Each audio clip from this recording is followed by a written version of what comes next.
आज की खबर में आप सभी का स्वागत है। तो चलिए बढ़ते हैं देश दुनिया की बड़ी खबरों की ओर। बॉलीवुड इंडस्ट्री से एक बड़ी खुशखबरी आई है। विक्की कौशल और कैटरीना कैफ पेरेंट्स बन गए हैं। घर में नन्हा राजकुमार आया है। विक्की के पेरेंट्स भी खुशी से फूले नहीं समा रहे हैं। बिहार में वोटिंग में रचा इतिहास टूट गया। 75 साल का रिकॉर्ड। पहले फेज में क्या क्या हुआ। बिहार चुनाव में इस बार 75 साल का रिकॉर्ड टूट गया है। बिहार के वोटरों ने मतदान का नया इतिहास रच दिया है। बिहार चुनाव के पहले चरण में 64.66% वोटिंग हुई। मुजफ्फरपुर और समस्तीपुर में सबसे ज्यादा मतदान कई जिलों में हिंसा और ईवीएम खराबी की घटनाएं भी हुई है। पाकिस्तान के वर्ल्ड रिकॉर्ड के करीब पहुंचा भारत। देखे एक टीम के खिलाफ किसने दर्ज की सबसे ज्यादा जीत। भारत ने ऑस्ट्रेलिया को चौथे T20 में हराकर उन पर इस फॉर्मेट में कुल 22वीं जीत दर्ज की है। इसी के साथ सूर्य कुमार यादव की अगुवाई वाली टीम इंडिया पाकिस्तान का रिकॉर्ड तोड़ने में कामयाब रही। हालांकि भारत को नंबर 1 बनाने के लिए इंतजार करना होगा। पाकिस्तान का अब कंधार पर हमला। तालिबान के लड़ाकों का पलटवार देख भागी पाक आर्मी। अफगानिस्तान के साथ दगाबाजी करते हुए पाकिस्तान ने अब कंधार पर हमला किया है। जबरदस्त मोर्टार ने दागे पाक आर्मी और तालिबान फाइटर के कॉन्ट्रैक्ट के पीछे हटना पड़ा। इस्तांबुल से सीज फायर वार्ता से पहले यह घटना हुई। निकल गई ट्रम्प की अकड़। भारत के साथ ट्रेड डील पर व्हाइट हाउस ने दिया बड़ा अपडेट। भारत दौरे पर आएंगे अमेरिकी राष्ट्रपति। व्हाइट हाउस ने कहा है कि प्रधानमंत्री मोदी और राष्ट्रपति डोनाल्ड ट्रम्प की अक्सर बात होती है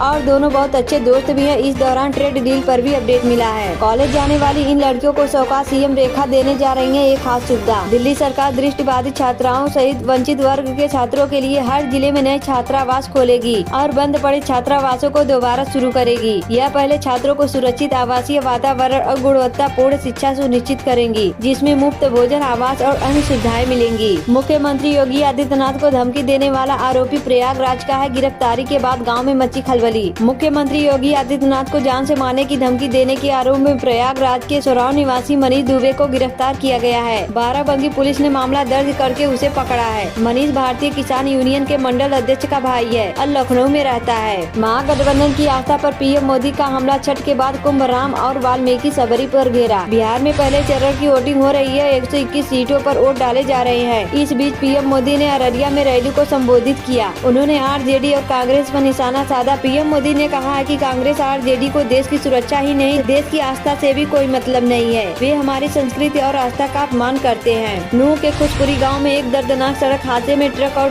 ड्राइवर तशरीफ, उनकी पत्नी और 2 बेटों की मौके पर ही मौत हो गई। तशरीफ अपने परिवार के साथ ससुराल जा रहे थे, तभी फिरोजपुर के पास एक ट्रक ने उनकी बाइक को टक्कर मार दी। इस घटना से पूरे गांव में मातम पसर गया है। तशरीफ हाल ही में अपने बच्चों के लिए एक नया घर बनवाया था, जो अब हमेशा के लिए सुना हो गया है। दिल्ली के इंदिरा गांधी इंटरनेशनल एयरपोर्ट पर शुक्रवार को एयर ट्रैफिक कंट्रोल में दिक्कत आ गई। एटीसी सिस्टम में समस्या की वजह से उड़ानों की आवाजाही में देरी हो रही है। दिल्ली में 100 से ज्यादा उड़ानों में देरी हो चुकी है और हजारों यात्री परेशान हैं। पीएम मोदी मेरे अच्छे दोस्त हैं। ट्रेड डील के बीच डोनाल्ड ट्रम्प ने की तारीख, खुद बताया कब आएंगे भारत। अमेरिकी राष्ट्रपति डोनाल्ड ट्रम्प ने एक बार फिर पीएम मोदी की खूब तारीफ की है। उन्होंने व्हाइट हाउस में पत्रकारों से बातचीत के दौरान पीएम मोदी को महान बताया और उन्होंने कहा है कि मोदी मेरे अच्छे दोस्त हैं, वे महान व्यक्ति हैं। यूपी के वाराणसी में छावनी स्थित रणबांकुरे मैदान में होने वाली अग्निवीर भर्ती रैली की तैयारियां पूरी कर ली गई है। सेना भर्ती कार्यालय की ओर से आयोजित यह रैली 8 से 21 नवम्बर तक चलेगी। भारत ने 48 रन से जीता चौथा T20 सीरीज में 2-1 से ली बढ़त। भारत ऑस्ट्रेलिया के बीच 5 मैचों की T20 सीरीज का चौथा मैच क्वींसलैंड के करारा ओवल में खेला गया है। भारतीय टीम ने इस मैच में ऑस्ट्रेलिया को 48 रन से मात दी है और सीरीज में 2-1 की बढ़त बना ली है। अब सीरीज का आखिरी मुकाबला 8 नवंबर को ब्रिस्बेन में खेला जाएगा। भोजपुरी अभिनेता और बिहार चुनाव में राजद उम्मीदवार खेसारी लाल यादव ने मीरा रोड स्थित बंगले पर मीरा भाईंदर नगर निगम ने अवैध निर्माण को नोटिस भेजा है। बंगले के बाहर लगे लोहे के एंगल और सेट को हटाने के लिए कहा गया है, अन्यथा अतिक्रमण विभाग कार्रवाई करेगा। याचिकाकर्ता ने संविधान के अनुच्छेद 21 के तहत जीवन और स्वास्थ्य के अधिकार का हवाला देते हुए कोर्ट से अधिकारियों को वायु प्रदूषण को नियंत्रित करने के ठोस उपाय करने का निर्देश देने की मांग की है। यूपी के मिर्जापुर में ट्रेन की चपेट में आने से 2 सगी बहनों समेत 6 महिलाओं की मौके पर ही मौत हो गई। महिलाएं कार्तिक पूर्णिमा पर परिवार के साथ गंगा स्नान करने जा रही थी। चुनार रेलवे स्टेशन पर हादसे का शिकार हो गई, शवों के चिथड़े बिखर गए थे। बिहार चुनाव में पहले चरण की रिकॉर्ड वोटिंग के बाद दूसरे चरण की जंग तेज हो गई है। मोदी, तेजस्वी और राहुल गांधी आज कई रैलियां करेंगे। पहले चरण की वोटिंग पर प्रशांत किशोर का बयान, कहा जनता नए विकल्पों के पक्ष में, प्रवासी मजदूर बने चुनाव के एक्स फैक्टर।